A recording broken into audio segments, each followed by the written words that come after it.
할렐루야. 2021년 7월 22일 메시지 묵상입니다. 오늘 말씀은 시편 14편 1절의 말씀. 어리석은 사람들은 그 마음속으로 하나님이 없다고 말합니다. 그들은 썩었고 가증스러운 죄악을 저지른 사람들이며 선을 행하는 사람이라고는 하나도 없습니다. 아멘. 자, 오늘 말씀은 하나님이 없다고 말하는 사람들에 대한 이야기를 좀 한번 해볼게요.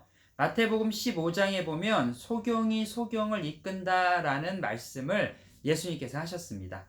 자, 자신도 앞을 볼 수 없는 사람이면서 분별력 없는 다른 사람을 이끌려고 하는 모습을 말씀하고 계신 것입니다. 물론 이 말씀은 장애를 가진 사람들을 무시하거나 폄하하려는 말은 절대 아닙니다, 여러분. 오해하시면 안 되고요. 좋은 조언을 하기 위해서는 그 일에 대한 경험과 분명한 지식 그리고 명확한 통찰력이 있어야 합니다. 그런데 그렇지 않은 사람이 조언을 하거나 이끌려고 하면 소경이 소경을 이끄는 모습이 된다는 거죠. 위험한 모습이 될 수 있다는 거죠. 자, 우리 주변에 보면 하나님이 없다라고 하는 사람들이 있어요. 그렇죠, 여러분들? 자, 자신이 경험해 보지 못했기 때문에 그렇게 말을 하는 사람들일 수도 있습니다. 2차 세계대전이 끝나고 시간이 아주 많이 흘렀어요. 몇십 년이 지난 후에 남태평양의 작은 섬에서 일본 군인들이 발견이 됩니다. 남태평양의 작은 섬에서 전쟁 중에 난파된 배에 떠밀려서 무인도에서 몇십 년을 살았던 거예요. 무인도에서 몇십 년을.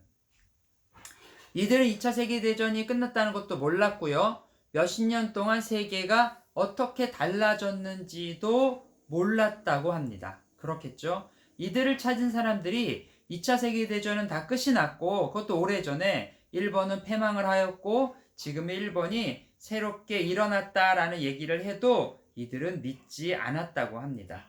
내가 경험하지 않았기 때문이 아닙니다. 내가 경험하지 못했다고 해도 감정적인 경험이나 정보 등을 통해서도 우리는 알 수 있었어요.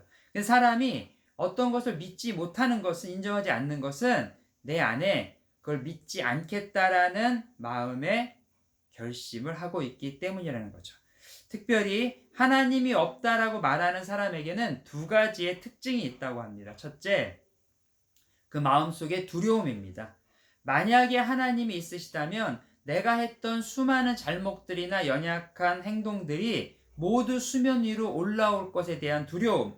그러면 나라는 존재가 얼마나 비참해지고 나라는 존재가 사회에서 얼마나 인정받지 못할까에 대한 두려움이 있다는 거죠. 둘째, 영원한 삶에 대한 기대감이 없기 때문이랍니다. 영원한 삶에 대한 기대감이 없다. 눈에 보이는 지금의 삶만을 위해서 사는 사람들, 이들에게는 영원하신 하나님의 존재가 필요 없다는 거죠. 지금만 잘 먹고 잘 살면 그만이기 때문에 하나님의 존재가 없다라고 생각한다는 겁니다. 그러나 하나님께서는 살아계시다는 것을 믿는 사람, 그런 사람은 인생이 달라지게 되는 거죠. 내 안에 두려움이 있지만, 두려움을 인정하지만 하나님께서는 이 두려움을 기쁨으로 바꾸실 것이다 라고 믿습니다. 그렇기 때문에 하나님을 더 의지할 수밖에 없다는 거죠.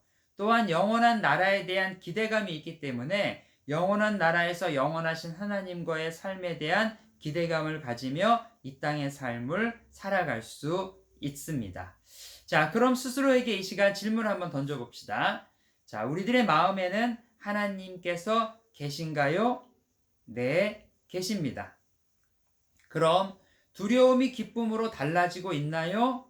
네, 달라지고 있습니다. 나는 영원한 나라를 사모하고 있나요? 네, 사모하고 있습니다. 그럼 당신은 하나님께서 살아계시다고 믿는 사람인가요? 네, 저는 살아계신 하나님을 믿습니다. 아멘! 오늘도 우리의 삶에 살아계신 하나님의 함께하심이 여러분들의 삶 가운데 락다운으로 답답하고 힘든 상황에 있음에도 불구하고 살아계신 하나님께서 함께 계심을 믿는 하루가 되기를 간절히 축원합니다. 오늘도 화이팅!